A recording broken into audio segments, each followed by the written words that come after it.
जय श्री गणेश। नमस्कार। मैं आचार्य संजय द्विवेदी। मेरे समस्त प्रबुद्ध दर्शकों का मेरे चैनल पर हार्दिक स्वागत है। प्रिय दर्शकों, नवग्रहों में अत्यंत शुभ प्रभाव देने वाले सौम्य ग्रह, समस्त मांगलिक कार्यों के कारक गुरुदेव बृहस्पति 9 जुलाई से उदय अवस्था में आ जाएंगे। क्योंकि ये एक अत्यंत बड़े ग्रह हैं, सर्वाधिक बड़े ग्रह हैं, अभी तक ये अस्त अवस्था में चल रहे हैं, तो अपना संपूर्ण प्रभाव समस्त राशि के जातकों को प्रदान नहीं कर पा रहे। परंतु जब ये उदय हो जाएंगे तो पूर्ण रूप से अपने संपूर्ण बल के साथ, सामर्थ्य के साथ, क्षमता के साथ समस्त राशि के जातकों को कुछ विशेष प्रभाव देने जा रहे हैं, कुछ अच्छे लाभ प्रदान कर सकते हैं। प्रिय दर्शकों, नवग्रहों में गुरुदेव बृहस्पति जो हैं वो सर्वाधिक शुभ प्रभाव इस प्रकार से देते हैं क्योंकि ये समस्त मांगलिक कार्यों के कारक भी हैं।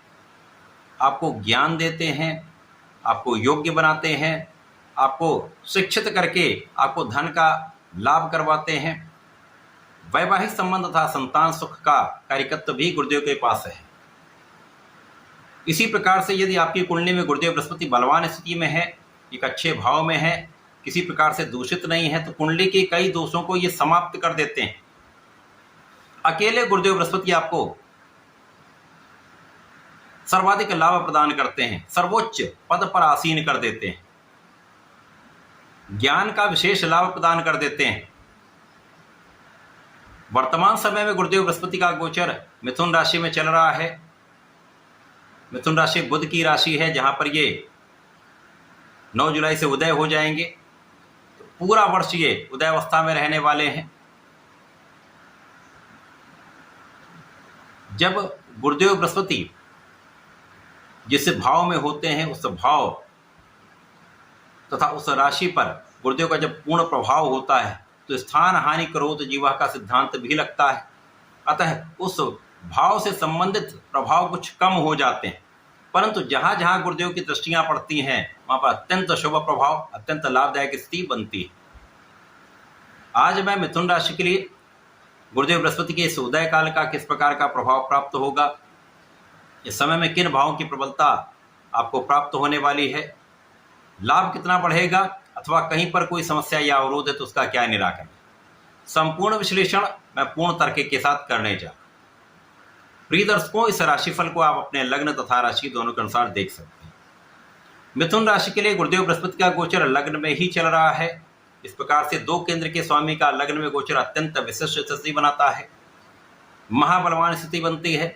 परंतु यहाँ पर गुरुदेव एक दोष में भी है, यहाँ पर केंद्र अधिपति दोष भी लग रहा है, जिसके कारण गुरुदेव बलवान होते हुए भी, केंद्र में होते हुए भी अपना 100% प्रभाव मिथुन राशि के जातकों को नहीं दे पा रहे। वैसे भी जब ये लग्न में स्थित हैं तो जब लग्न में स्थित होंगे तो यहाँ से संबंधित कुछ नकारात्मक प्रभाव प्राप्त होगा। यहाँ पर जब तक गुरुदेव बृहस्पति का गोचर होगा आपको तनाव बना रहेगा, अकारण चिंताएं हो सकती हैं, अकारण भय हो सकता है।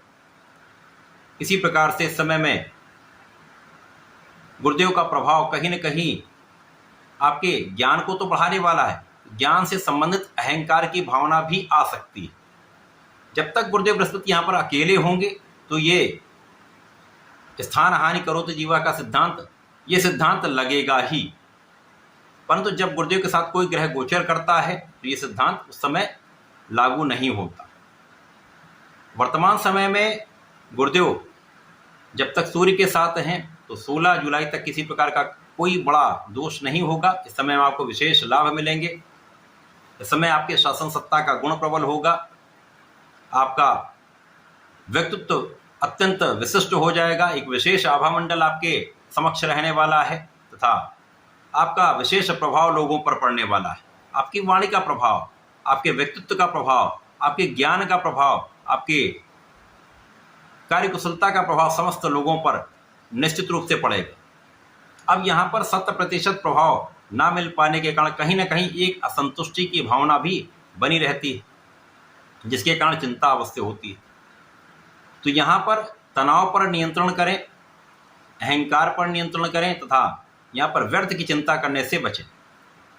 अब गुरुदेव बृहस्पति जब लग्न में होते हैं तो 3 विशिष्ट भावों पर इनका दृष्टि प्रभाव होता है। प्रथम दृष्टि का प्रभाव के पंचम भाव पर, ज्ञान के भाव पर, संतान के भाव पर होगा। इस समय में संतान पक्ष बलवान होता है। इस समय संतान प्राप्ति का योग बनता है। श्रेष्ठ संतान, पुत्र संतान प्राप्ति का योग बन जाता है। इसी प्रकार से इस समय में आपका विवेक अत्यंत विशिष्ट होता है। आप बहुत विवेकशील होते हैं। आपका ज्ञान बहुत अच्छा होता है। आप ज्ञान के क्षेत्र में बहुत अच्छा करते हैं। आप शिक्षा के क्षेत्र में बहुत अच्छा करते हैं। जो विद्यार्थीगण हैं उनके लिए सफलता का मार्ग प्रशस्त होता है। जो जातक प्रतियोगिता परीक्षा की तैयारी कर रहे हैं उनके लिए विशेष समय है। जब तक सूर्य और गुरु का यहाँ पर संयोजन है, आपको प्रतियोगिता परीक्षा में संपूर्ण सफलता भी मिलेगी, तथा यदि सरकारी नौकरी के प्रयास में तो वहाँ पर भी आपको सफलता मिलेगी। जो लोग राजतंत्र से संबंधित हैं, शासन प्रशासन में हैं, राजनीति में हैं, यहाँ पर बड़े अवसर आपके लिए प्रतीक्षा कर रहे हैं। कार्य क्षेत्र में विशेष अवसर आपके लिए बन रहे हैं। कार्य क्षेत्र का विस्तार निश्चित रूप से होगा। कार्य क्षेत्र में पद की प्राप्ति, पद वृद्धि तथा धन वृद्धि का भी योग यहाँ पर बने, क्योंकि यहाँ पर ज्ञान विशिष्ट हो रहा, साथ में भाग्य भी आपका प्रबल हो रहा है। अब भाग्य भी प्रबल है, आप बहुत ज्ञानवान भी हैं, आपके अंदर क्षमता भी, आपके अंदर धैर्य भी है, आपके अंदर विवेक भी है, तो आपके निर्णय बहुत अच्छे होते हैं। आपका कैलकुलेशन बहुत अच्छा होता है। इस समय भाग्य का संपूर्ण साथ आपको आपके क्षेत्र में विशेष बना देता है। तो यहाँ पर भाग्य का साथ भी मिल रहा है, आप में क्षमता भी है, तो आपको सफलता अवश्य प्राप्त होगी। इस समय में आप धर्म का आचरण करने वाले हैं, पूर्ण रूप से आध्यात्मिक रहने वाले हैं। आपको आध्यात्मिक रहना भी चाहिए, अपनी इष्ट का ध्यान भी करना चाहिए। इसी प्रकार से इस समय में पिता का पक्ष बलवान होता है, पिता के मान सम्मान में वृद्धि होती है। आपके भी मान सम्मान में वृद्धि का योग बन रहा है। इस समय में जिन जातकों का विवाह नहीं हो पाया है, किसी कारण से अवरोध आ रहे थे, ये समय आपके लिए अत्यंत अनुकूल है। विवाह का पूर्ण योग बन रहा है। जीवन साथी के साथ सामंजस्य अच्छा रहेगा। जीवन साथी के साथ प्रेम में वृद्धि होगी, तथा जो लोग साझेदारी में काम कर रहे हैं, व्यापार कर रहे हैं, किसी प्रोफेशन में है, तो अच्छा लाभ यहाँ पर आपको प्राप्त होगा। गुरुदेव का चतुर्थ दशम का संबंध आपके सुख भाव से है। तो जो जातक राजनीति से संबंध रखते हैं या व्यापारिक भाव में हैं, वहाँ पर लोगों का संपूर्ण सहयोग मिलेगा, जिससे आपके कार्य क्षेत्र में वृद्धि होगी, लाभ के क्षेत्र में वृद्धि होगी। राजनीति में नए अवसर आपको मिल सकता है, कार्य क्षेत्र का विस्तार हो सकता है, तथा प्रोफेशन में लोगों के कारण लोगों के समक्ष आपका प्रभाव भी बढ़ेगा, अच्छे अवसर आपको प्राप्त होंगे। इसी प्रकार से चतुर्दशम का संबंध आपके दशम भाव से बनेगा, जहाँ पर स्वयं गुरुदेव की राशि है और भाग्य के स्वामी पर भी दृष्टि का प्रभाव होगा। के साथ भी भाग्य पर भी दृष्टि का प्रभाव है और भाग्य के स्वामी के साथ भी चतुर्दशम का संबंध है। तो ये अत्यंत विशेष योग बन जाता है। ये योग आपको जीवन में बहुत आगे बढ़ाने वाला होगा। काम के क्षेत्र में भाग्य का साथ मिल जाए तो आपके समस्त कार्य बनने लगते हैं, समस्त कार्यों में उन्नति होने लगती है, अवरोध समाप्त होने लगते हैं, समस्याएं दूर होने लगती हैं, तथा आपको विस्तार का योग बन जाता है। तो इस समय में निश्चित रूप से आपका काम बनने वाला है। कहीं न कहीं समस्या जो है वो आपकी शारीरिक समस्या है, आपके तनाव की समस्या है, अनावश्यक डर का जो योग बन रहा है इसके कारण आपको समस्या है। अपने स्वास्थ्य का ध्यान रखें, मानसिक दृढ़ता बनाए रखें, नकारात्मकता से बचेंगे तो श्रेष्ठ लाभ आपको प्राप्त होगा। अपना प्रयास संपूर्ण रूप से करते रहें, सफलता अवश्य प्राप्त होगी। पूरे समय में आपको गणपति जी की आराधना करनी चाहिए।